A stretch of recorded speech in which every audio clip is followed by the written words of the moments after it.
এই দেশকে আমরা সবাই মিলে ভালোবাসি।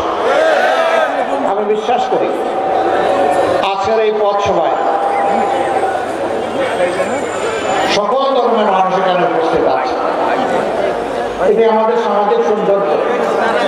যুগ যুগ ধরে আমরা ধর্ম বর্ণ নির্বিশেষে সংহতি রক্ষা করে আলহামদুলিল্লাহ আমরা পাশাপাশি একসাথে বসবাস করছি।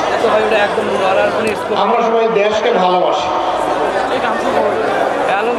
আমরা চাই আমাদের দেশ সুন্দর হোক, কিন্তু আফসোসের বিষয় স্বাধীনতার এক এক করে 54 বছর চলে গেল।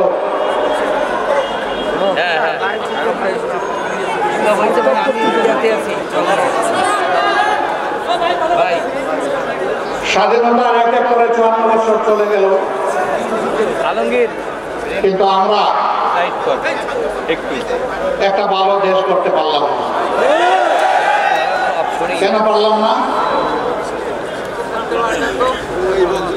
কাজের বেলায় আছে মানুষ, খাইবার বেলায় নাই। কাউয়া ধান খাইল,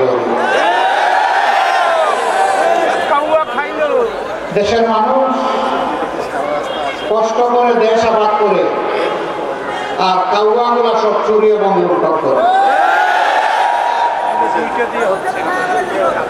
এই জন্যে মুসলিমের কিছু মানুষের কপাল বদল হয়েছে, কিন্তু জনগণের কপাল বদল হয়নি। আবার কপাল তাদের বদল হয়েছে, মুখ বদল হলো, শেষ পর্যন্ত সম্পদ নিয়ে পালাতে গিয়ে বিভিন্ন জায়গায় জালে ধরা পড়ল। আর ঘুমাইলো তো ঘুমাইলো, বেউস হয়ে একলার মাথার উপর ঘুমাইল। আমি কি ঠিক বললাম না বেটি বললাম?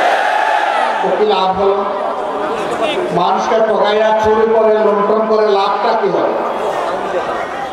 শেষ পর্যন্ত লাল দেওয়ালের ভিতরে পোস্টিং হবে। তারা